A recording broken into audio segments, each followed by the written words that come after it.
Hello everyone, welcome to the channel. आइए करते हैं आज के मोस्ट इंपोर्टेंट करंट अफेयर। आज है 5 फरवरी और आज के देखते हैं कौन कौन से इंपोर्टेंट करंट अफेयर बनने वाले हैं। जो लोग पहली बार जुड़े हैं चैनल को सब्सक्राइब कर लेंगे और अपने दोस्तों को भी शेयर करेंगे। इस लेक्चर की पीडीएफ आपको पीसीएस वंडर टेलीग्राम चैनल पे मिलेगी और वहां पर पेड बैच है, उनसे भी आप जुड़ सकते हैं। तो करते हैं आज का लेक्चर। पहला क्वेश्चन वो दिया गया है, एक्सरसाइज खंजर और इसका ये 13वां एडिशन है। ये कहाँ आयोजित किया गया? आपसे जगह पूछा गया है। एक्सरसाइज खंजर कहाँ आयोजित किया गया? तेजपुर, तवांग, मिसामरी, गुवाहाटी। तो इसका आंसर हो जाएगा मिसामरी। सी पार्ट आपका करेक्ट हो जाएगा। ऑपरेशन खंजर का 13वां एडिशन ये आपका मिसामरी, और ये कहाँ पे है मिसामरी? ये है आपका असम में। ठीक है, तो असम में आयोजित किया गया। व्याख्या देखेंगे इसकी। ऑपरेशन खंजर यानी अभ्यास खंजर का 13वां एडिशन 4 से 17 फरवरी 2026 तक मिसामरी में आयोजित किया जाएगा। ये अभ्यास भारत और किर्गिस्तान के बीच गहरी रणनीतिक साझेदारी और क्षेत्रीय और वैश्विक सुरक्षा के प्रति उसकी साझा प्रतिबद्धता को रेखांकित करता है। तो खंजर ऑपरेशन भारत किर्गिस्तान के साथ करता है और इस बार का आयोजन मिसामरी असम में आयोजित किया जाएगा। ये फैक्ट आपको याद रखने हैं। आजकल यूपी पीसीएस एग्जाम में देश भी पूछने लगा है, तो ये चीज ध्यान रखेंगे। अगला क्वेश्चन देखेंगे। 2026-27 के लिए घोषित देश भर में माइग्रेशन सर्वे कौन सी संस्था करेगी? तो 26-27 के लिए देश भर में माइग्रेशन का सर्वे करेगा नेशनल स्टैटिस्टिकल ऑफिस, राष्ट्रीय सांख्यिकी ऑफिस। बी पार्ट आपका यानी एनएसओ कर रहा है देश भर में माइग्रेशन सर्वे संस्था। ठीक है, तो इसका व्याख्यान देखेंगे। एनएसओ जुलाई 2026 से जून 2027 तक माइग्रेशन पर देश भर में सर्वे करेगा ताकि पॉपुलेशन मोबिलिटी पर अपडेट डेटा तैयार किया जा सके।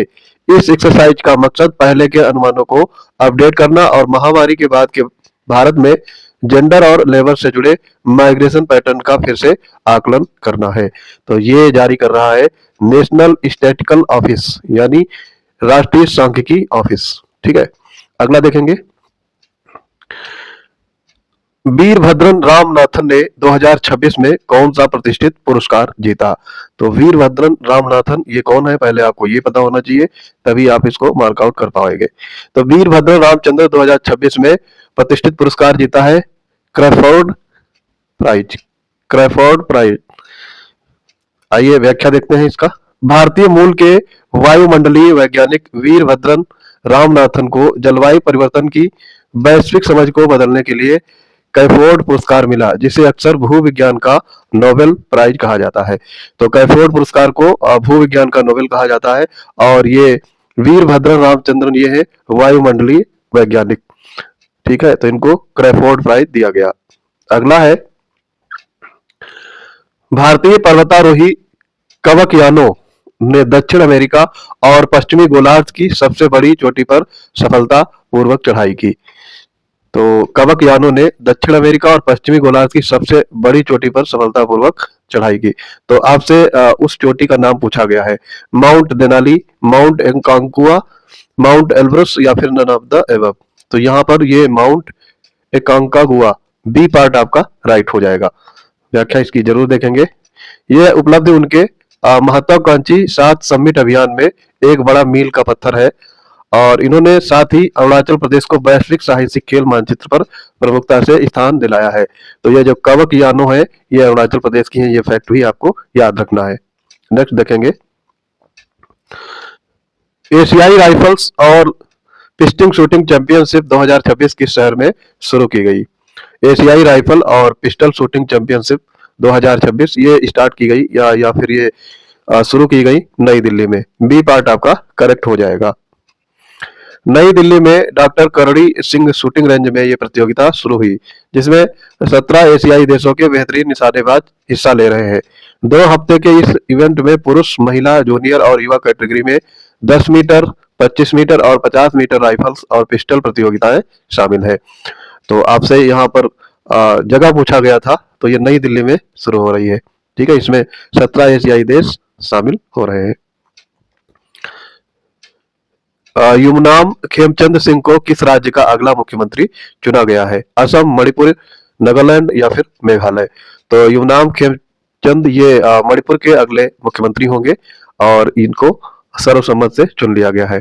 आपको पता होगा मणिपुर में राष्ट्रपति शासन चल रहा था, काफी गतिरोध जारी था वहां पे, तो व्याख्या जरूर देख लेंगे इसकी। यमुनाम खेमचंद सिंह मणिपुर के सिंगजा मेई विधानसभा क्षेत्र के बीजेपी विधायक और मैतेई समुदाय से ये आते हैं।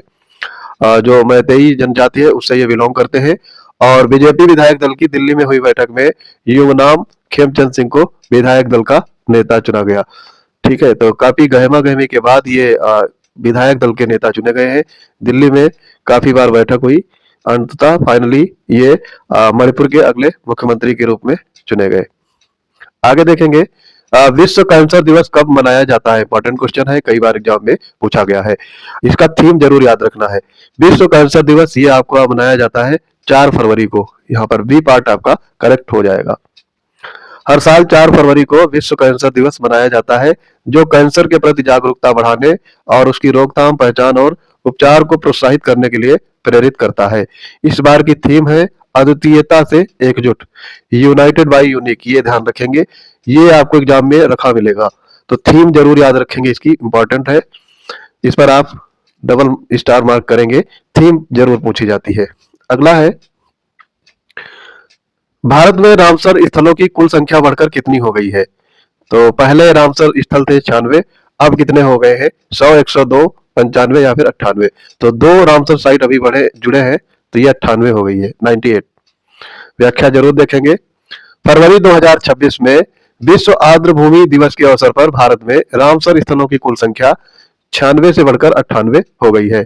नवीनतम बदलाव में उत्तर प्रदेश के एटा जिले में पटना पक्षी अभ्यारण्य और गुजरात के छारी ढांड को शामिल किया गया है। तो ये 2 नई रामसर साइट शामिल की गई हैं, जिससे भारत एशिया में सबसे बड़ा रामसर नेटवर्क वाला देश बन गया। टोटल कितने हो गए हैं 98। ये फैक्ट याद रखने हैं। यूपी में कौन सा जोड़ा गया है, पटना पक्षी अभ्यारण्य जो एटा जिले में है, और गुजरात में छारी ढांड को। सर्वाधिक स्थल तमिलनाडु राज्य में है 20, और उत्तर प्रदेश में अब रामसर स्थल हो गए हैं 11। पहले 10 थे, अब 11 है। सेकंड नंबर पर ये यूपी इस समय पहुंच गया है। आगे क्वेश्चन देखेंगे। ग्लोबल सॉफ्ट पावर इंडेक्स 2026 में भारत किस स्थान पर है। ग्लोबल सॉफ्ट पावर इंडेक्स में भारत इस समय 32वें स्थान पर पहुंच गया है। पहले ये 30 नंबर पे था 2025 में, अब ये 32वें पे खिसक गया है। तो इसकी व्याख्या देखेंगे। ग्लोबल सॉफ्ट पावर इंडेक्स 2026 में भारत 2 पायदान नीचे खिसक गया है। पिछले साल इसका स्थान 30 था, जो घटकर 32 हो गया है। वैश्विक अनिश्चितता के बीच राष्ट्रीय ब्रांडों की छवि में गिरावट को दर्शाता है ये ग्लोबल सॉफ्ट पावर इंडेक्स, और इसमें शीर्ष देश है अमेरिका, फिर उसके बाद में चाइना और जापान। अमेरिका, चाइना, जापान, ये इसके इंडेक्स में शीर्ष देश है। भारत का स्थान हो गया है अब 32, पिछले साल कितना था 30। ये सारे फैक्ट आपको याद रखने हैं। आगे बढ़ेंगे। किस कंपनी को मिनी रत्न श्रेणी 1 का दर्जा दिया गया है। तो मिनी रत्न, महारत्न, नवरत्न, ये सारे फैक्ट आपको याद होने चाहिए। इनकी कंपनियों की कितनी कैपिटल वैल्यू होती है, ये भी फैक्ट आपको याद होना चाहिए।